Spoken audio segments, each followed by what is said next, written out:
Hello मेरे प्यारे बच्चों, कैसे हैं आप सब लोग। आई होप फाइन, अच्छे से हैं सब, अच्छे से पढ़ाई कर रहे हैं। माना कि बहुत गर्मी हो रही है, लेकिन कोई बात नहीं बच्चों, पढ़ते तो रहना है। मौसम बदलेगा लेकिन आपको पढ़ाई का एटीट्यूड, पढ़ाई का लेवल नहीं चेंज करना है। और मेरी तरफ से मैं आपसे एक छोटी सी माफी भी मांगूंगा, क्योंकि मैं बहुत बहुत दिन बाद वीडियो बना रहा हूँ बच्चों। कुछ वजह की वजह से ही, मैं कोई वजह है जिसकी वजह से मैं नहीं बना पा रहा था, लेकिन अब वो इंशाल्लाह जो वजह थी वो दूर हो गई है। अब हम कोशिश करेंगे कि डेली आपको या 2 दिन बीच आपके पास ये लेक्चर्स आज तक पहुंचे। चलिए, जब हम शुरू करते हैं हमारा अपना टॉपिक। जो हमारा टॉपिक है बच्चों, लास्ट टॉपिक भी हमारे चैप्टर का, वो है हमारा प्रेगनेंसी और एम्ब्रियोनिक डेवलपमेंट। ठीक है बच्चों। जब हम बात कर रहे थे लास्ट लेक्चर में, तो हमने बात की थी इम्प्लांटेशन की, कि किस तरीके से हमने देखा था कि वो जो एम्ब्रियो था बच्चों हमारा, उसमें गैस्ट्रोलेशन नाम का एक प्रोसेस होता है। और उसके अंदर हमने देखा था कि जो हमारा एम्ब्रियो था वो मोरूला, और हमारा ब्लास्टुला, जो ब्लास्टोसिस्ट होता है, ब्लास्टोसिस्ट का फॉर्मेशन होता है जिसमें ट्रोफोब्लास्ट, और बच्चों दूसरा क्या, जिसमें हमारा दूसरा इनर सेल मास तैयार होता है। अब बच्चों जो प्रेगनेंसी होती है, ये क्या मतलब है यहाँ पर प्रेगनेंसी का। तो देखिए, प्रेगनेंसी की जब हम बात करेंगे तो सबसे पहले हम बात करते हैं कि जो हमारा ब्लास्टोसिस्ट है ना बच्चों, जो ब्लास्टोसिस्ट होता है, ब्लास्टोसिस्ट की आउटर को तो आपने लेयर को बोला था ट्रोफोब्लास्ट, है ना। और अंदर वाले जो बच्चों सेल्स थे, इनका क्या नाम था, इनका नाम था इनर सेल मास, है ना, इनर सेल मास। तो बच्चों ट्रोफोब्लास्ट था और इनर सेल मास था। और एक मैं चीज आपको यहाँ पर गौर कराऊंगा कि भैया, याद है जोना पेलुसिडा जो लेयर होती है हमारे ओवम के ऊपर, जोना पेलुसिडा बच्चों अभी भी रहती है, इंटैक्ट रहती है। जोना पेलुसिडा का बच्चों जो मेजर फंक्शन होता है वो ये होता है कि हमारे बच्चों जो एम्ब्रियो का अटैचमेंट, जो ब्लास्टोसिस्ट का अटैचमेंट होना है, ये हमारा ब्लास्टोसिस्ट है।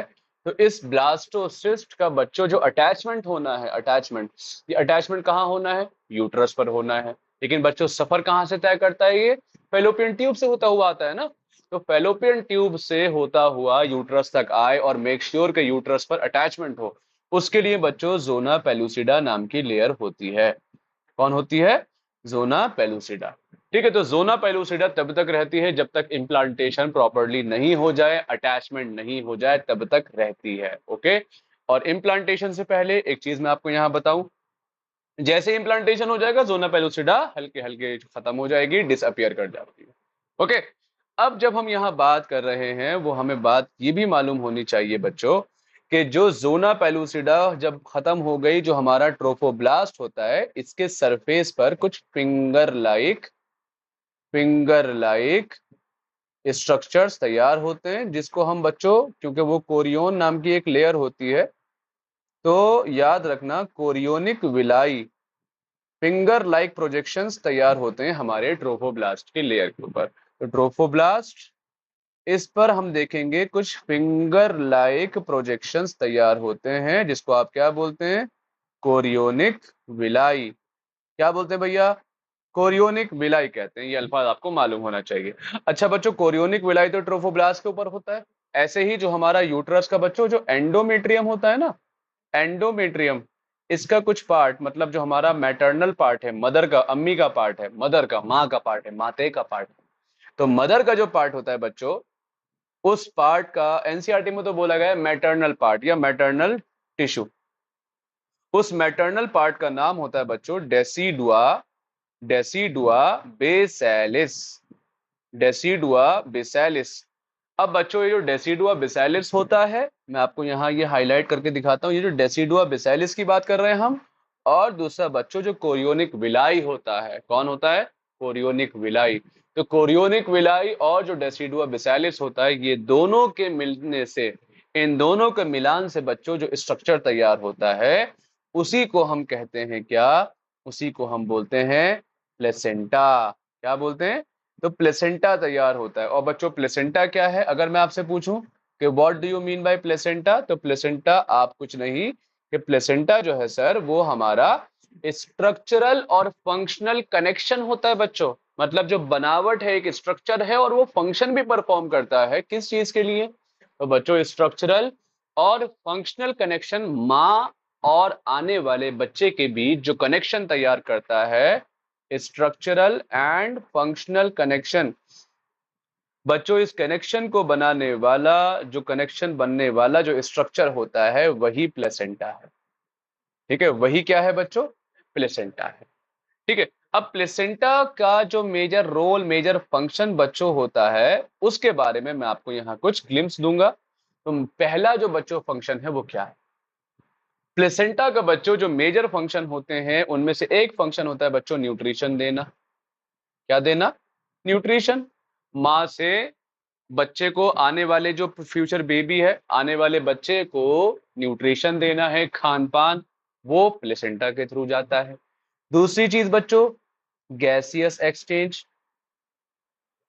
Gaseous exchange.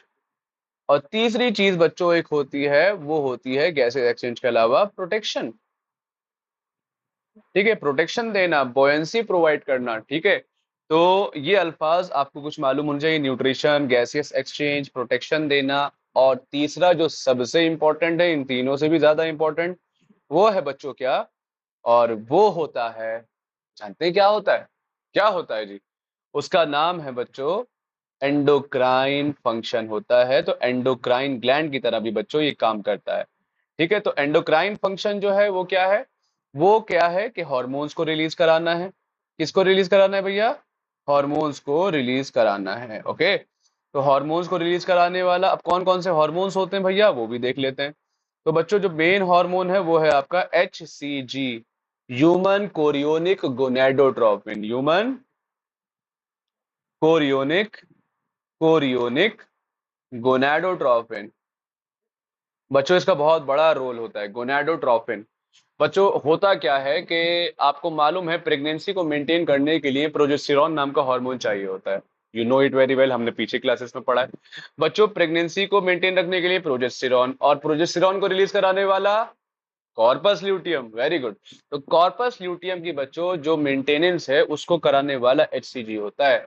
तो ओवरऑल अगर HCG की मात्रा कहीं कम बढ़ती हुई तो प्रोजेस्टेरॉन का लेवल फ्लक्चुएट करेगा और कहीं ना कहीं प्रेगनेंसी पे इफेक्ट पड़ेगा। इस पर, प्रेगनेंसी पर बच्चों इफेक्ट पड़ेगा। तो ये HCG की मात्रा हुई। HCG के अलावा बच्चों दूसरा हार्मोन होता है, वो होता है HPL। ये क्या है? HPL मतलब फुल फॉर्म आपको एनसीईआरटी में मिल भी जाएगी, मैं आपको बताता हूं। HPL होता है ह्यूमन प्लेसेंटल लैक्टोजन। और बच्चों ये जो हार्मोन है, ये हमारे फीमेल में मेमोरी ग्लैंड, जो फीमेल के मेमोरी ग्लैंड्स होते हैं उनको डेवलप कराता है, मेमोरी ग्लैंड्स को। ठीक है, तो मेमोरी ग्लैंड्स के डेवलपमेंट के लिए जरूरी है। और साथ ही साथ बच्चों जो ग्रोथ होती है, वो ग्रोथ, जो फीटस की, जो बेबी की ग्रोथ है, उसके लिए भी जरूरी है कौन? HPL। ओके, इसके अलावा बच्चों दो और हार्मोन्स हम पढ़ते हैं, एक पढ़ते हैं एस्ट्रोजन और दूसरा हम पढ़ते हैं प्रोजेस्टोजन। एस्ट्रोजन और बच्चों जो प्रोजेस्टोजन है, ये दो हार्मोन्स, जैसे तो ओवरऑल तो आपको मालूम है फीमेल की जो बॉडी की बनावट है, मदर की बात कर रहे हैं हम, साथ ही साथ जब फीमेल की बॉडी प्रॉपरली फंक्शन करेगी इन हार्मोन्स की वजह से, इन्हीं हार्मोन्स की वजह से बच्चों जब फीमेल की बॉडी अच्छे से फंक्शन करेगी तो बच्चे का डेवलपमेंट भी तो फीमेल के फंक्शंस पर डिपेंड करेगा। इसी वजह से इन हार्मोन्स का भी लेवल अच्छा होना जरूरी है। और बच्चों आपको एक चीज मिलेगी कि जब लेटर स्टेजेस होते हैं, लास्ट के दिनों की जब हम बात करें, तो लेटर स्टेजेस में जो प्लेसेंटा होता है वो एक और हार्मोन रिलीज करता है बच्चों, उसका नाम होता है रिलैक्सिन। क्या नाम होता है? रिलैक्सिन। नाम से पता लगता है कुछ रिलैक्स होने की बात हो रही है। होता क्या है बच्चों, जो रिलैक्सिन जो होता है ना, जो फीमेल का पेक्टोरल, सॉरी पेल्विक गर्डल होता है, जो हिप बोन है, हिप जॉइंट है, जहां बेबी नॉर्मली रिसाइड करता है, रहता है, तो वहां पर फ्लेक्सिबिलिटी की बड़ी जरूरत होती है। बेबी मूव भी करेगा, मदर को भी मूव करना है, तो उस वक्त फ्लेक्सिबिलिटी थोड़ी नॉर्मल से ज्यादा चाहिए। उस फ्लेक्सिबिलिटी को लाने के लिए बच्चों कौन होता है? उस फ्लेक्सिबिलिटी को लाने वाला कौन है? रिलैक्सिन है। साथ ही साथ बच्चों जब जो बेबी की डिलीवरी हो रही होती है, उस वक्त यूट्रस की ओपनिंग का नाम बताइए। तो यूट्रस की ओपनिंग का नाम आप लोगों ने क्या पढ़ा है? वो आप लोगों ने नाम पढ़ा है सर्विक्स। तो सर्विक्स के डायमीटर को बढ़ाना, डायलेट करना, ताकि बेबी आसानी से पास हो सके, आगे मैं आपको बताऊंगा, उसको भी दिखाऊंगा। तो डायमीटर बढ़ाना, ठीक है, उसको डायलेट करना, उसकी जिम्मेदारी किसकी है? रिलैक्सिन की होती है। तो बच्चों रिलैक्सिन को रिलीज कराने वाला प्लेसेंटा होता है और साथ ही साथ बच्चों ओवरीज होती हैं। दो अल्फाज याद रखना, placenta as well as ovaries. ठीक है, तो आपको फिलहाल अगर मैं पूछूं सर दोनों अगर आ जाए ऑप्शंस तो क्या करना पड़ेगा, तो आंसर याद रखना ओवरी लगाना। व्हाई? बिकॉज आपके पास एनसीईआरटी में दे रखा है ओवरीज रिलीज करती है। ठीक है, इसके अलावा बच्चों कुछ पिट्यूटरी ग्लैंड, जो मदर की पिट्यूटरी ग्लैंड होती है, उससे कुछ हार्मोन्स, कौन कौन से, तो उसमें आपका कोर्टिसोल आ जाएगा। कोर्टिसोल आ जाएगा। कोर्टिसोल नाम का जो बच्चों हार्मोन होता है 11th में हम पढ़ते हैं, ये कोर्टिसोल नाम का जो हार्मोन होता है ये हमारी एड्रिनल ग्लैंड सिक्रीट करती है। तो कोर्टिसोल बेसिकली बॉडी को ओवरऑल प्रोटेक्शन देना, एक तरीके से लाइफ सेविंग हार्मोन होता है। इसके बारे में हम क्लास 11 में पढ़ते हैं, आगे फिर कभी भी बात करेंगे। कोर्टिसोल के अलावा बच्चों एक हार्मोन होता है थायरॉक्सिन। थायरॉक्सिन की मात्रा बहुत जरूरी है। अगर मैं आपको यहाँ एक चीज बताऊं, आप लोग ये भी 11th में पढ़कर आते हैं हार्मोन वाले चैप्टर में, अगर बच्चों प्रेग्नेंट लेडी है और थायरॉक्सिन की मात्रा उनमें कम है, हाइपोथायरॉयडिज्म है, तो बच्चों याद रखना ऐसी लेडी के बच्चे होने के जो चांसेस हैं वो होते तो हैं बच्चे, लेकिन वो बच्चे मैक्सिमम केसेस में क्या देखे जाते हैं, गूंगे और बहरे बच्चे पैदा होते हैं अगर थायरॉक्सिन की मात्रा कम हो। ओके, साथ ही साथ अगर जैसे बात करें प्रोलैक्टिन, इसकी मात्रा भी अच्छी रहती है। मतलब इन सारे हार्मोन्स की मात्रा जो मदर के ब्लड में है वो नॉर्मल से कई गुना ज्यादा रहते हैं। क्यों? बेबी, अब दो लाइफ है ना माँ के अंदर, माँ की खुद की लाइफ, बच्चे की लाइफ, तो दोनों लाइफ को सपोर्ट करने के लिए जो हार्मोन्स है उन पर भी तो इफेक्ट ज्यादा होगा, उन पर भी तो बर्डन ज्यादा होगा बच्चों। तो इस वजह से लोड ज्यादा होने के लिए लेवल ज्यादा हो जाते हैं, अल्फाज याद रखना। और ये जो एचसीजी नाम का हार्मोन होता है ना, एचसीजी नाम का हार्मोन फीमेल के यूरिन में भी पास होता है।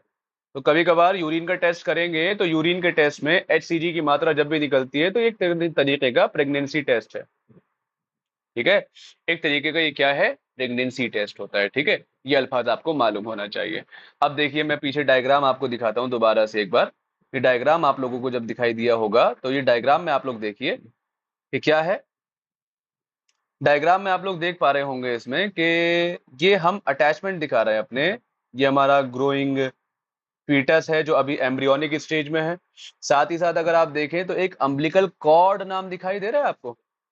अम्बिलिकल कॉर्ड बच्चों क्या होता है, हमने देखा था प्लेसेंटा जो है वो तो कनेक्शन है किसका, वो कनेक्शन है किसका, किससे, मदर का एम्ब्रियो से, है ना। लेकिन प्लेसेंटा से जो बच्चे का कनेक्शन है वो कैसे होता है, जैसे मैं आपको यहां बताऊं कि मदर का, एम से मदर और ई से एम्ब्रियो, ये जो कनेक्शन होता है वो किसके थ्रू होता है, प्लेसेंटा के थ्रू होता है। लेकिन जो एम्ब्रियो है वो प्लेसेंटा से कैसे कनेक्टेड होता है, तो आंसर है जो आपके सामने नाम लिखा है, अम्बिलिकल कॉर्ड। कौन होता है बच्चों, अम्बिलिकल कॉर्ड होता है। आप एम्ब्रियो देख पा रहे हैं, आप ये योग सेक देख पा रहे हैं। अभी हम बताएंगे कुछ एम्ब्रियोनिक एक्स्ट्रा एम्ब्रियोनिक मेम्ब्रेन्स होती है, वो एम्ब्रियोनिक मेम्ब्रेन्स का कुछ ना कुछ काम होता है, अभी देखेंगे आगे। ये आप देख पा रहे हैं कैविटी ऑफ यूट्रस, ये यूट्रस है हमारा पूरा, ये जो आपको डायग्राम दिखाई दे रहा है ये पूरा यूट्रस है। आप लोग जानते हैं यूट्रस का शेप इन्वर्टेड पियर शेप होता है। ठीक है, कैसा शेप, पियर शेप, इन्वर्टेड पियर शेप। तो बच्चों ये यूट्रस है, यूट्रस में आप लोग देख पा रहे हैं, और ये एक म्यूकस का प्लग देख रहे हैं, ये जो होता है ये म्यूकस प्लग, ये म्यूकस प्रोड्यूस कराने वाला हमारा बच्चों एचपीएल होता है कहीं ना कहीं हार्मोन। ये म्यूकस क्यों जरूरी होता है, ताकि जो बेबी का जो भी लिक्विड पोर्शन है जो भी है ये सब एक जगह अटैच रहे, एक जगह इंटैक्ट रहे सर्विक्स के अंदर, वो लीक ना करे, मदर को भी प्रॉब्लम ना हो और होने वाले बच्चे को भी प्रॉब्लम ना हो। ये सारी चीजों के लिए म्यूकस प्लग भी बहुत जरूरी होता है। Okay, I hope you are getting my point. आगे जब हम बात करते हैं प्रेगनेंसी में, तो जब हम एम्ब्रियोनिक डेवलपमेंट की बात करते हैं अब, तो बच्चों जब हम बात करते हैं एम्ब्रियोनिक डेवलपमेंट की तो इसमें क्या क्या चीजें देखनी होती हैं वो भी देखते हैं। चलिए कौन सा पेन लिया जाए, ये लेते हैं। तो बच्चों जब हम एम्ब्रियोनिक डेवलपमेंट देखते हैं, तो एम्ब्रियोनिक डेवलपमेंट की जब हम बात करते हैं तो आपको मालूम है, याद करो वो जो ब्लास्टोसिस्ट तैयार हुआ था तो उसमें दो लेयर थी, ट्रोफोब्लास्ट और इनर सेल मास, याद है। तो कौन कौन होता है, ट्रोफोब्लास्ट होता है बच्चों, और कौन होता है, और होता है आपका इनर सेल मास। तो ट्रोफोब्लास्ट और दूसरा कौन, ट्रोफोब्लास्ट और inner cell mass, inner cell mass. बच्चों ये जो ट्रोफोब्लास्ट होता है ये अपना कनेक्शन मजबूत, मतलब मजबूती के साथ एंडोमेट्रियम को पकड़ने के लिए, एंडोमेट्रियम को पकड़ने के लिए बच्चों ट्रोफोब्लास्ट जो होता है फर्दर डिवाइड कर जाता है दो हिस्सों में, वो कौन कौन से होते हैं? एक होता है सिनसाइशियो ट्रोफोब्लास्ट, और बच्चों दूसरा होता है साइटोट्रोफोब्लास्ट। ठीक है, कनेक्शंस प्रोड्यूस होते हैं, ठीक है, ओवरऑल प्रोटेक्शन भी होती है। बच्चों जो इनर सेल मास होता है, ये इनर सेल मास जो होता है यही आगे चलकर एम्ब्रियो बनाता है। ठीक है, तो जो एम्ब्रियो है, एम्ब्रियो में जो ये जो इनर सेल मास से बनने वाला एम्ब्रियो है, तो इनर सेल मास खुद दो सेल्स में क्या हो जाते हैं, अरेंज हो जाते हैं। और ये दो सेल्स जो होते हैं इनर सेल मास के, एक तो बन जाते हैं क्यूबॉइडल सेल्स,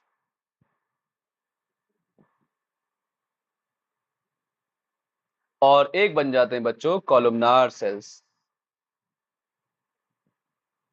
क्यूबॉइडल सेल्स और दूसरे कौन, कॉलमनार सेल्स। तो इसमें आप क्या याद रखेंगे, जो क्यूबॉइडल सेल्स वाली लेयर होती है वो होती है इपीब्लास्ट, और कॉलमनार वाली कौन सी होती है, हाइपोब्लास्ट। तो ये जो दोनों लेयर होती हैं, अच्छा ये दोनों जब ज्वाइन करती हैं तो तैयार करती हैं एम्ब्रियोनिक डिस्क, मतलब फ्यूचर में जो एम्ब्रियो बनेगा वो इन्हीं सेल से मिलकर बनेगा, एम्ब्रियोनिक डिस्क। अच्छा बच्चों, यही जो डिस्क होती है इनसे तैयार हो जाती है हमारी तीन एम्ब्रियोनिक लेयर्स। वो कौन कौन सी जर्म लेयर्स होती हैं, तो आपको याद होगा एक्टोडर्म, मीजोडर्म, और बच्चों तीसरा कौन है, वो है आपका एंडोडर्म। तो बच्चों ये जो तीन लेयर्स हैं, ये जो तीन लेयर्स की जब हम बात करते हैं ना, तो जो नेचर ने एम्ब्रियो को बनाया है, तो एम्ब्रियो के अंदर जो बॉडी के डिफरेंट डिफरेंट पार्ट्स होते हैं, डिफरेंट डिफरेंट पार्ट्स होते हैं, जो भी पार्ट्स हैं, जैसे मैं आपको बताऊं, जैसे एक्टोडर्म से बॉडी में हमारी क्या बनता है, तो एक्टोडर्म से बच्चों हमारी स्किन तैयार होती है। और भी बहुत सारे पार्ट्स होते हैं, मैं आपको कुछ एग्जांपल्स दे रहा हूं ताकि याद रहे ये क्यों है, ये एम्ब्रियोनिक डिस्क के डिस्क से जो ये हमारी तैयार होती हैं जर्म लेयर्स। इसमें जो बच्चों मीजोडर्म होता है, इससे हमारे मसल्स तैयार होते हैं। कौन तैयार होते हैं भैया, इससे हमारे मसल्स तैयार होते हैं।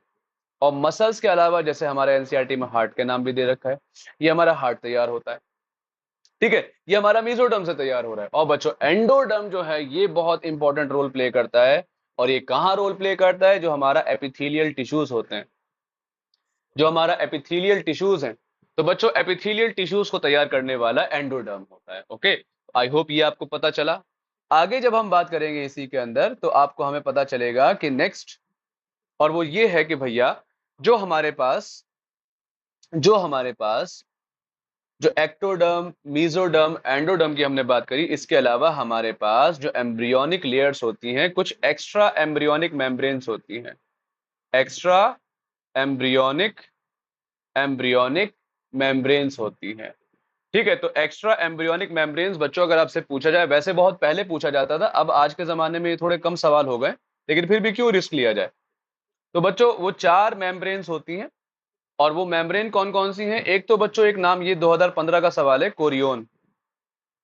दूसरा एमनियन। तीसरा बच्चों होता है एलेंटोइस। और चौथा होता है बच्चों कौन, योक सैक। तो कोरियोन, एमनियन, एलेंटोइस और बच्चों कौन, योक सैक होता है। ये आपको मालूम होना चाहिए, कोरियोन, एमनियन और कौन कौन। ठीक है, आपको अल्फाज याद है, कोरियोनिक विलाई।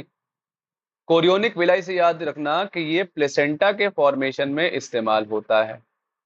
एमनियन, बच्चों जो एमनियन है वो एमनियोटिक फ्लूइड नाम का एक केमिकल होता है। एमनियन जो होता है ये वही जो एमनियोटिक फ्लूइड कंटेन करने वाली लेयर होती है।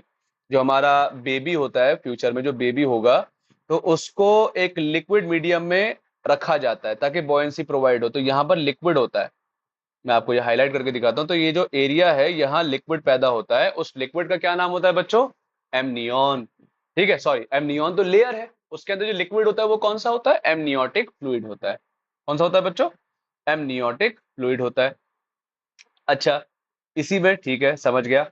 आगे अगर हम बात करें इसी के अंदर, तो जो एलेंटॉइस होता है बच्चों, एलेंटॉइस वैसे तो अगर हम बात करें ह्यूमंस की, तो ये नॉन फंक्शनल होता है, बहुत बड़ा इसका रोल नहीं है, लेकिन लेकिन देखा जाए किसी हद तक, ये जो ब्लड वेसल्स होते हैं बच्चे के शुरुआत के दिनों में, ब्लड वेसल्स को बनाने की जिम्मेदारी एलेंटॉइस की होती है, और योग सैक की जिम्मेदारी है ब्लड सेल्स को बनाने का। शुरुआत के दिनों में जो ब्लड सेल्स होते हैं, इन ब्लड सेल्स को बनाने की जिम्मेदारी किसकी होती है बच्चों, योग सैक की होती है। अच्छा, याद है हमने पढ़ा था ह्यूमन का जो एग होता है विदाउट योक होता है, योक सैक की बात नहीं हो रही है, योक जो येलो वाला पार्ट होता है।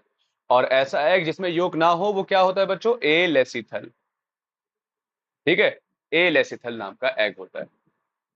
ओके, अब हम इसी में आगे बात करें तो एम्ब्रियोनिक डेवलपमेंट में, तो बच्चों जो टाइम पीरियड लगता है वो कितना होता है? अगर हम टाइम पीरियड की बात करें तो वो कितना होता है, तो आप जानते हैं उस टाइम पीरियड को हम बोलते हैं गेस्टेशन पीरियड।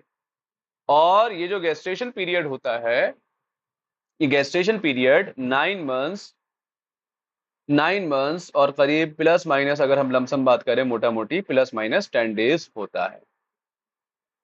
ठीक है, अब यही जो गेस्टेशन पीरियड है बच्चों, ये अलग अलग एनिमल्स में अलग अलग होता है। एनसीईआरटी में कुछ डायग्राम, सॉरी क्वेश्चन भी दे रखा है कि कैट डॉग में कैसा होता है। तो कैट डॉग की अगर हम बात करें तो करीब करीब ये होता है करीब 63 डेज का। लेकिन अगर हम बात करें, वही एनसीईआरटी में पूछा है एलिफेंट का कितना होता है, तो करीब करीब ये होता है 18 से 20 महीने का। ठीक है, अच्छा आगे बात करते हैं हम। तो आगे जब हम बात किए करते हैं इसमें, तो वो हम ये बात करते हैं कि जो 9 मंथ्स का ये टाइम पीरियड है बच्चों, ये तीन तीन तीन महीने के पीरियड्स में बटा रहता है। और 3 महीने के पीरियड को आप बोलते हैं ट्राइमिस्टर। क्या बोलते हैं? ट्राइमिस्टर। अब बच्चों ये 3 ट्राइमिस्टर होंगे, क्योंकि 3 3 9 हो जाएगा। ट्राइमिस्टर नंबर 1, 2 और 3। अलग अलग ट्राइमेस्टर में बच्चों अलग अलग बॉडी के पार्ट्स तैयार होते हैं। चलिए बात करते हैं उनकी। तो बच्चों पहले ट्राइमेस्टर में क्या देखने को मिलता है? पहले ट्राइमेस्टर के फर्स्ट मंथ पर हमें देखने को मिलता है कि बेबी का सबसे पहले हार्ट तैयार होता है। क्या तैयार होता है? तो प्रेगनेंसी के पहले ही महीने के बीच में, पहले ही महीने की लास्ट तक आते आते आप देखेंगे कि हार्ट का डेवलपमेंट हो जाता है, हार्ट बीट करना स्टार्ट कर जाता है। साथ ही साथ जो स्पाइनल कॉर्ड में हम बात करें तो उसका भी डेवलपमेंट स्टार्ट हो जाता है। ठीक है, फर्स्ट मंथ की बात हो रही है। अगर हम पहले ट्राइमेस्टर की बात करें, मंथ नंबर 1 से लेके 3 तक, तो पहले ट्राइमेस्टर की बच्चों अगर हम बात करें, तो जो पहला ट्राइमेस्टर है बच्चों, इस पहले ट्राइमेस्टर में बॉडी के डिफरेंट पार्ट्स डेवलप करते हैं। जैसे कि अगर हम बात करें, जैसे लिम्स प्लस डिजिट्स, मतलब हाथ पैर और उंगलियां डेवलप कर जाती हैं। ठीक है, और साथ ही साथ ये सारी चीजों के साथ साथ एक और चीज जो एक्सटर्नल जेनेटेलिया होता है। जैसे फीमेल में हमने वुल्वा नाम लिया था, जो फीमेल के पार्ट से अलग अलग, पिछले लेक्चर में देखिएगा जाकर वुल्वा क्या था। साथ ही साथ जो मेल पार्ट होता है, पेनिस की बात करें तो एक्सटर्नल जेनेटेलिया जो होता है बच्चों, very very important, external genitalia well developed हो जाता है। एक्सटर्नल जेनेटेलिया बच्चों that is the well develop. Okay, ये सारे काम पहले ट्राइमेस्टर में हो जाते हैं। दूसरा ट्राइमेस्टर में क्या होता है? तो दूसरा ट्राइमेस्टर बच्चों चौथे महीने से 4 5 6 छठे महीने तक रहेगा। तो चौथे महीने से जब दूसरा ट्राइमेस्टर स्टार्ट होता है तो क्या होता है इसमें कि बॉडी पर बेबी के जैसे सारे पार्ट्स तो कॉमनली बन चुके हैं, हार्ट बन चुका है, स्पाइनल कॉर्ड, हाथ पैर की उंगलियां। ठीक है, अब बॉडी पर फाइन हेयर्स आने स्टार्ट होते हैं। दूसरा पेन ले लेता हूं मैं ताकि अलग दिखाई दे, इसको मैं हटा देता हूं। ठीक है, तो बॉडी पर आपको क्या दिखाई देंगे? तो आपको बॉडी पर दिखाई देंगे क्या? बॉडी पर फाइन छोटे छोटे बहुत बारीक हेयर्स पूरी बॉडी पर दिखाई देते हैं, खासतौर पर सर पर और हाथ वाले हिस्सों पर, पैर वाले हिस्सों पर। फाइन हेयर्स के अलावा साथ ही साथ आपको क्या दिखाई देगा बच्चों? वो दिखाई देता है कि बच्चा जो होता है वो मूवमेंट शो करना स्टार्ट करता है। मूवमेंट, बच्चा हरकत करता है माँ के पेट में। और ये अगर मैं आपको एग्जैक्ट बताऊं तो ये 5th मंथ की बात हो रही है। ठीक है, 5th मंथ की बात हो रही है। ऐसे ही जो आईलिड्स होती हैं बच्चों, जो आईलिड्स होती हैं, जो हमारी आंख की पुतलियां है ना, आईलिड्स बच्चों पहले एक होती है पूरी कंप्लीट। तो बीच से ये कटती है तो ऊपर वाली आईलिड बनती है हमारी, नीचे वाली आईलिड बनती है। और आईलिड्स अलग होने को बोल देंगे, आईलिड्स सेपरेट हो जाएंगी। और बच्चों इन्हीं पर पलकें आती हैं, मतलब आईलैशेस, आईलैशेस अपीयर्स या डेवलप। तो ये सारी चीजें बच्चों होने वाली हैं सेकंड ट्राइमेस्टर में, 4 से 6 महीने पर। फाइनली हम आते हैं आखिरी पड़ाव पर, और वो होता है क्या बच्चों?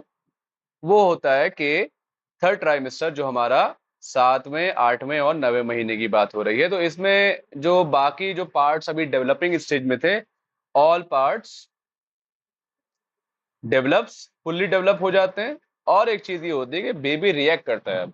मतलब अगर आप माँ की बेली, पेट को टच करेंगे तो बेबी रिएक्ट करता है, ठीक है। और 7वें महीने तक आते आते जो बच्चा होता है वो अब अगर डिलीवर हो जाए तो अब वो कुछ हार्म नहीं है, कोई प्रॉब्लम नहीं होगी, ठीक है। अब बेबी डेवलप कर चुका है, बाकी सारे पार्ट्स डेवलप कर चुके हैं, और लास्ट तक आते आते अगर हम 9th मंथ की बात करें तो आते आते अब बच्चा जो है वो फुल्ली डेवलप हो चुका है। Now it is ready for delivery.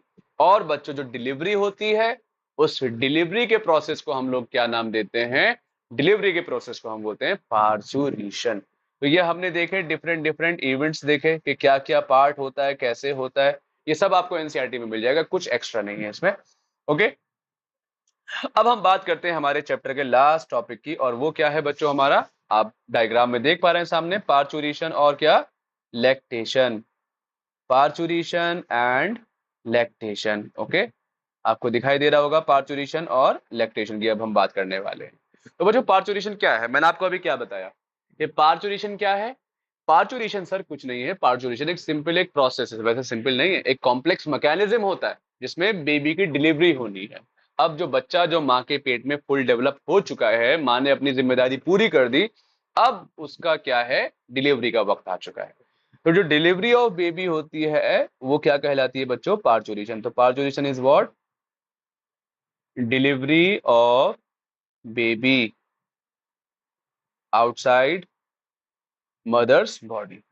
तो जो बेबी की डिलीवरी होती है आउटसाइड मदर्स बॉडी, उसको आप बोलते हैं पार्चुरेशन। और बच्चों ये सिंपल मैकेनिज्म नहीं होता है, ये कैसा होता है? ये एक कॉम्प्लेक्स न्यूरो एंडोक्राइन, अभी बताएंगे क्या मतलब हुआ एंडोक्राइन मैकेनिज्म। कैसा मैकेनिज्म, कैसा एक प्रोसेस है? Complex neuro endocrine mechanism. क्या मतलब हुआ बच्चों इसका? इसका मतलब समझते हैं। कॉम्प्लेक्स है ना, समझते हैं सिंपल तरीके से। क्या है कॉम्प्लेक्स न्यूरो एंडोक्राइन मैकेनिज्म? देखो होता क्या है, जब बच्चा, मैंने आपको अभी बताया, जो बच्चा होता है वो काफी मूवमेंट शो करने लगता है लास्ट के महीने में आते आते। तो होता क्या है, जो बच्चा मूवमेंट शो कर रहा है, तो जो मूवमेंट्स होती हैं, जो मोशन, जो मूवमेंट होता है, ये जो मूवमेंट होता है ये फुल्ली डेवलप फीटस से होता है, और साथ ही साथ प्लेसेंटा से होता है। तो फुल्ली डेवलप फीटस और प्लेसेंटा से जो मूवमेंट्स होती हैं, इन मूवमेंट्स को आप बोलते हैं बच्चों फीटल इजेक्शन रिफ्लेक्स। और रिफ्लेक्स की बात हो रही है, रिफ्लेक्स एक्शन की बात हो रही है, तो आप जानते हैं नर्वस सिस्टम इन्वॉल्व होगा। कौन इन्वॉल्व होगा बच्चों? अब नर्वस सिस्टम इन्वॉल्व होने वाला है। तो नर्वस सिस्टम बच्चों यहाँ इन्वॉल्व होता है, इसको सेंस करने वाला नर्वस सिस्टम होता है, वो ब्रेन तक लेकर जाएगा मैसेज।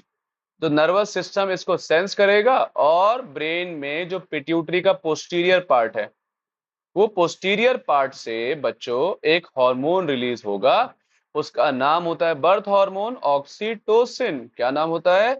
ऑक्सीटोसिन नाम होता है। ये जो बच्चों, ये जो बर्थ हार्मोन है, ये हार्मोन ब्लड के जरिए, खून के जरिए कहाँ पहुंचता है? यूट्रस। और यूट्रस की भी कौन सी वॉल में? एंडोमेट्रियम। एंडोमेट्रियम की क्या खासियत होती है? सॉरी, एंडोमेट्रियम मैंने बोल दिया, माय मिस्टेक, मिस्टेक हो गई भैया, मिस्टेक। तो होगा क्या? यूट्रस की जो कौन सी लेयर होती है? मायोमेट्रियम। तो बच्चों ये जो मायोमेट्रियम है, इसके अंदर कॉन्ट्रैक्शन स्टार्ट होता है। कॉन्ट्रैक्शन कराने वाला कौन? ऑक्सीटोसिन। तो कॉन्ट्रैक्शन होगा, कॉन्ट्रैक्शन फिर सेंस होगा, फिर हमारा नर्वस सिस्टम सेंस करेगा, ब्रेन को मैसेज देगा, कॉन्ट्रैक्शन की वजह से और ज्यादा ऑक्सीटोसिन निकलेगा, और ऑक्सीटोसिन निकलने की वजह से क्या होगा आप जानते हैं? प्रेशर क्रिएट होगा। और साथ ही साथ वो कौन सा हार्मोन था दूसरा बच्चों? रिलैक्सिन। याद है ना? रिलैक्सिन नाम का जो हार्मोन था, ये जो बच्चों रिलैक्सिन नाम का हार्मोन है, ये क्या करता है आपको जानते हैं? कि जो सर्विक्स होता है यूट्रस की ओपनिंग, उसको वाइड करता है ताकि बेबी आसानी से बाहर आ सके, है ना? तो सर्विक्स की ओपनिंग को बड़ा करना है, साथ ही साथ जो लिगामेंट्स थे और जो हमारी कूल्हे की हमारी हड्डी रहती है फीमेल के अंदर, उसको क्या करना है, थोड़ा फ्लेक्सिबल बनाना है, लचीला बनाना है, ताकि बेबी आसानी से बाहर आ सके। ओके, ये रिलैक्सिन करता है। ठीक है, रिलैक्सिन एक तरफ, दूसरी तरफ कौन, ऑक्सीटोसिन। ये दोनों मिलकर क्या करते हैं, ये तो हॉर्मोन्स हो गए। नर्वस सिस्टम भी काम आ रहा है, तो नर्वस सिस्टम के लिए अल्फाज आ गया बच्चों न्यूरो, और हॉर्मोन्स के लिए एंडोक्राइन। तो हो गया ना न्यूरो एंडोक्राइन मैकेनिज्म। तो न्यूरो एंडोक्राइन मैकेनिज्म होता है। वापस आते हैं टॉपिक पर। तो आप ये डायग्राम देखिए। अब बच्चों इस डायग्राम में आप ध्यान से देखिए। तो ये लेडी, इसको दिखाया गया है यहाँ पर, ये बेबी की डिलीवरी करा रही हैं।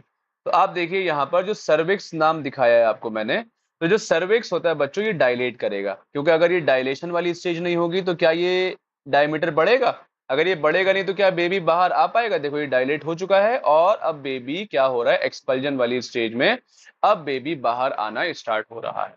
डायलेशन वाला जो स्टेज होता है बच्चों, ये करीब 6 से 12 घंटे हो सकता है। ठीक है, वेरी करता है अलग अलग लेडीज, अलग अलग फीमेल्स के अंदर। एक्सपल्जन स्टेज भी बच्चों ऐसे ही है कि ये 10 से 15 मिनट भी हो सकता है और कुछ घंटे भी हो सकता है। और बाद में देखो ये जो पार्ट्स आपको दिखाई दे रहे हैं ना बाहर आते हुए, ये जो पार्ट्स, ये है हमारा टूटा फूटा जो प्लेसेंटा है बेचारा, वो भी बाहर आ जाता है। ठीक है, तो जो प्लेसेंटा है ये भी बाहर आएगा। ठीक है, जो प्लेसेंटा है ये भी बाहर आ जाता है फाइनली, प्लेसेंटल स्टेज। तो 3 स्टेजेस होती हैं। कौन कौन सी? एक तो माँ में सो पहला स्टेज होता है डायलेशन स्टेज होता है, जिसमें सर्विक्स बर्थ कैनाल डायलेट करेगा। एक्सपल्जन स्टेज, बेबी बाहर आएगा। और तीसरा स्टेज बच्चों कौन सा होता है? प्लेसेंटल स्टेज, जिसमें प्लेसेंटा भी बाहर आ जाता है। और ये सारे काम के बाद करीब 30 से 40 दिन बाद, 30 से 40 दिन बाद बच्चों जो यूट्रस होता है जिसमें इतना टूट फूट हुआ, तो यूट्रस दोबारा से क्या कर जाता है, रीजेनरेट कर जाता है। दोबारा से यूट्रस अपनी ओरिजिनल फॉर्म में आ जाता है।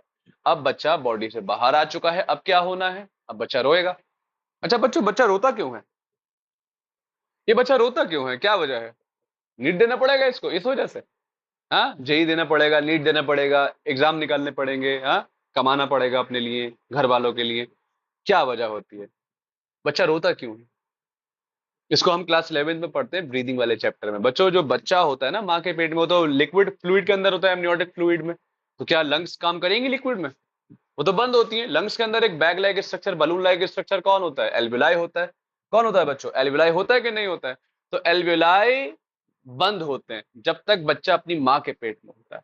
लेकिन जैसे ही बच्चा, याद रखना, माँ की बॉडी से बाहर आ गया, अब तो उसको सांस लेनी है, और लंग्स के एल्विलाई खुले हुए नहीं है, तो सांस लेने में प्रॉब्लम होती है, उसमें जो घुटन फील होती है, तो वो रोना स्टार्ट करता है। रिफ्लेक्स होता है, बच्चे रोते ही हैं। सिखाते थोड़ी ना है कि चलो बच्चा रो के दिखाओ, है ना, चीची वाली बात है, नहीं ना। तो रोना तो नहीं सिखाते हैं, रोता वो खुद है ना। हम भी बचपन में गिर जाते थे तो रो जाया करते थे, होता है कि नहीं होता है? तो रोना वो खुद करता है। रोता है तो प्रेशर से रोगा, तो उस प्रेशर की वजह से जो एल्विलाई हैं बच्चों वो खुल जाते हैं। ये वजह है बच्चे के रोने की, और कोई वजह नहीं है।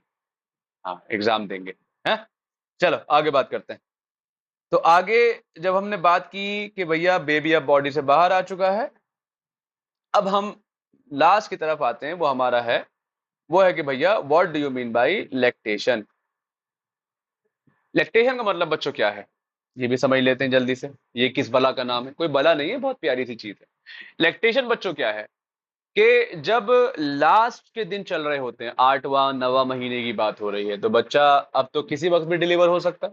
9वां महीना हो सकता है, पहले भी हो सकता है। अच्छा, ये पहले और बाद में कैसे होता है, उसके लिए भी बच्चों साइंटिस्ट लोगों ने एक हार्मोन डिस्कवर किया है। उसका नाम होता है CRH, corticotropin, corticotropin, tropine releasing hormone, releasing hormone. अगर जिस लेडी के अंदर इसकी मात्रा ज्यादा होती है, उनमें केसेस देखे जाते हैं कि उनके बच्चे जल्दी पैदा हो जाते हैं, प्री मैच्योर डिलीवरी हो जाती है। और जिनमें कम होती है उनमें हो सकता है थोड़ा लेट हो जाए। ओके, एक तरीके से ये बायोलॉजिकल क्लॉक मेंटेन करता है कि कब बच्चा पैदा होगा, कब किस टाइम पर क्या चीज बच्चे के अंदर होनी है। बायोलॉजिकल क्लॉक मेंटेन करता है कॉर्टिकोट्रोपिन रिलीजिंग हार्मोन। ठीक है, याद रखना, मैटरनल पिट्यूटरी से आता है ये।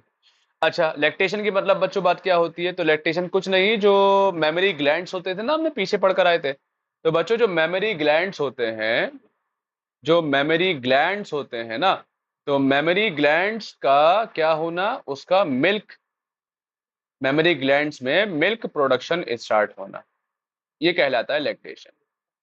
क्यों जरूरी है? जब बच्चा पैदा होगा भैया क्या खाएगा? आते बिरयानी खाना स्टार्ट, हाँ पाया नली निहारी सब्जियां ये खाना स्टार्ट कर देगा क्या? नहीं ना। उसका तो मेन डाइट तो मिल्क होता है, माँ का दूध होता है, तो बच्चों उसका प्रोडक्शन होना भी तो जरूरी है। तो मिल्क प्रोडक्शन हमारे जो फीमेल्स होती हैं उनके मेमरी ग्लैंड्स में जो एल्वेलाई नाम के सेल्स होते हैं ये स्टार्ट करते हैं milk production under the influence of कौन सा हार्मोन बच्चों?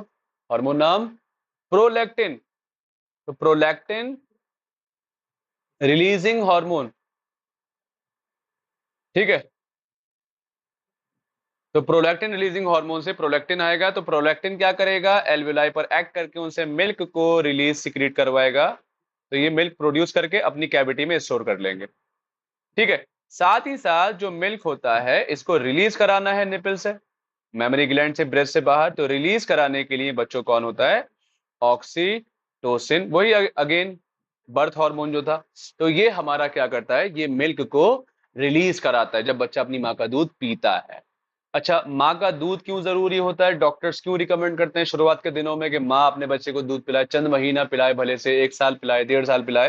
तो क्यों होता है? क्योंकि जो इनिशियल डेज, शुरुआती दिन होते हैं, अभी तक तो बच्चा अपनी माँ के पेट में था तो माँ प्रोटेक्ट कर रही थी, अब बच्चा बाहर आ चुका है, बाहर पैथोजेंस है ना, उसको बीमार करने वाले, हर वक्त बीमार करने वाले पैथोजेंस है, उनसे बचाने के लिए होता क्या है? कुछ एंटीबॉडीज चाहिए होती है, कुछ प्रोटीन्स चाहिए होते हैं, ठीक है। वो प्रोटीन्स जो होते हैं, जो एंटीबॉडीज, जो प्रोटीन्स होते हैं बच्चों, प्रोटीन मतलब एंटीबॉडी होती है, एंटीबॉडी मतलब एक टाइप का प्रोटीन होता है।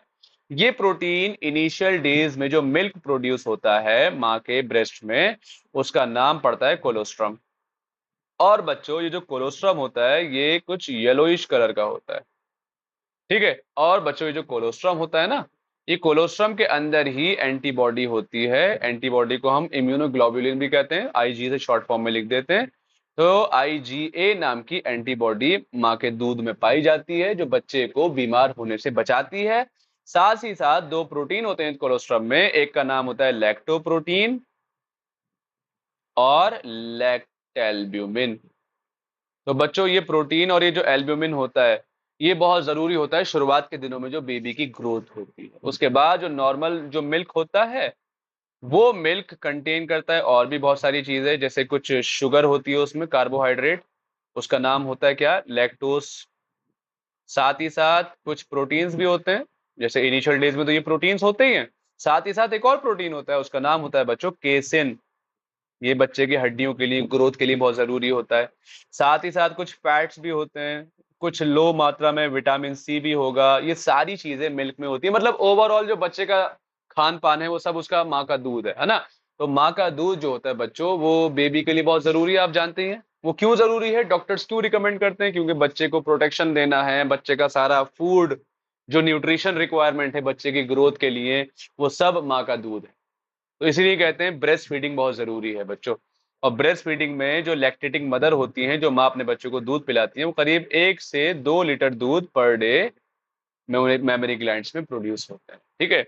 और मिल्क जो माँ अपने बच्चे को दूध पिलाती है जरूरी है। आपको मालूम है ये जो ब्रेस्ट कैंसर होता है आजकल बड़ा कॉमन हो गया है? आज ही मैं एक जगह पढ़ रहा था रिपोर्ट कि ब्रेस्ट कैंसर बच्चों, पता है देखा गया है, ये भी एक रिसर्च है कि ब्रेस्ट कैंसर उन फीमेल में बहुत ज्यादा देखा जाता है जो ब्रेस्ट फीडिंग नहीं करती, ठीक है। ये नहीं बोल रहा कि 100% होना ही है, जो ब्रेस्ट फीडिंग नहीं करती है उनमें चांसेस ज्यादा होते हैं। उनमें चांसेस ज्यादा किस चीज के होते हैं? ब्रेस्ट कैंसर के होते हैं। तो ब्रेस्ट कैंसर भी एक टाइप का कैंसर है, आप इसके बारे में कभी हम आगे ह्यूमन हेल्थ एंड डिजीज की बात करेंगे वहां बात करेंगे। फिलहाल ये आपको मालूम चला कि कितना मिल्क प्रोड्यूस होता है, क्या है, कैसे है, आपने ये सारे पार्ट्स देखे और आई होप आप लोगों को ये सब क्लियर हुआ होगा। ये हमारा चैप्टर का लास्ट टॉपिक था और फाइनली ये चैप्टर बच्चों कंप्लीट होता है। बहुत दिन लग गए मुझे, मैं इसके लिए सॉरी कहता हूँ, माफी मांगता हूँ मैं आपसे, लेकिन अब से इंशाल्लाह कोशिश करेंगे कि रेगुलर आपको वीडियोस मिले। अब बच्चों ये जो सारा टॉपिक था, हमने इस ह्यूमन रिप्रोडक्शन में क्या क्या देखा? मेल रिप्रोडक्टिव सिस्टम को देखा, उसके पार्ट्स देखे, उसके फंक्शन देखे, स्पर्म कैसे प्रोड्यूस होता है, ये सारी चीजें देखी। ऐसे हमने फीमेल रिप्रोडक्टिव सिस्टम की बात की थी, तो फीमेल रिप्रोडक्टिव सिस्टम में पार्ट्स देखे, उनके फंक्शन, प्रोडक्शन देखा, फिर स्पर्म ओवम का फ्यूजन देखा, क्लीवेज देखा, होलोब्लास्ट है ना। तो हमने डिफरेंट डिफरेंट टाइप्स देखे, पार्ट्स देखे, हमने अलग अलग एपिसोड्स में मोरूला देखा, ब्लास्टुला देखा, ब्लास्टोसिस्ट का डेवलपमेंट देखा। ये हमने डिफरेंट पार्ट्स, डिफरेंट टाइप्स देखे। अच्छा, ऐसे ही हमने बच्चों क्या देखा कि जो हमारे पास, हमने फिर देखा कि किस तरीके से एम्ब्रियोनिक डेवलपमेंट होता है, बेबी का डेवलपमेंट होता है ना। तो ये सारी चीजें हमने देखी। फाइनली हमने देखा किस तरीके से बच्चे की डिलीवरी होती है, और फाइनली हमने क्या देखा, बेबी की डिलीवरी के बाद उसको किस तरीके से माँ का दूध जरूरी है, क्यों जरूरी है। ये सब चीजों के साथ मैं यहाँ पर अपना चैप्टर एंड करता हूँ। आई होप आप लोगों को ये चैप्टर समझ आया होगा। तब तक के लिए आप लोग, जिन लोगों ने पीछे के लेक्चर्स नहीं देखे बच्चों, वो लोग देख लेंगे। और फाइनल हम यहाँ एंड करते हैं। आई होप आप लोगों को ये लेक्चर, ये वीडियो समझ आई होगी। नहीं आई, एक बार बच्चों दोबारा देख लीजिए। कुछ ऐसा टॉपिक जो नहीं समझ आया, मुझसे आप कमेंट्स में पूछ लीजिएगा। ओके, अगले लेक्चर में हम अगले चैप्टर के साथ मिलेंगे। तब तक के लिए आप लोग अच्छे से पढ़ाई करते रहिए। और बच्चों, नीट बहुत आसान है, देखो परेशान नहीं होना है। नंबर कट ऑफ हाई जा रही है, आई मुझे पता है ये चीज, लेकिन बच्चों कट ऑफ हाई इस वजह से जा रही है, पेपर एनसीईआरटी से आ रहा है। एनसीईआरटी पढ़ना और एनसीईआरटी को समझकर पढ़ना दोनों डिफरेंट होता है। एनसीईआरटी को तैयार करना है आप लोगों को, और एनसीईआरटी के ही ये नोट्स मैं आपको तैयार करवा रहा हूँ। आई होप आप लोगों को समझ आ रहा है बच्चों। एनसीईआरटी पढ़ो, कुछ एक्स्ट्रा पढ़ने की जरूरत नहीं है, बहुत कुछ नहीं पूछ रहा है। एनसीईआरटी पढ़कर जाओ, बोर्ड्स लेवल की तैयारी एनसीईआरटी की है, तब भी कर लोगे। आजकल का ये लेवल है पेपर का। मैं आपको अभी कराऊंगा ये क्वेश्चंस भी आपको।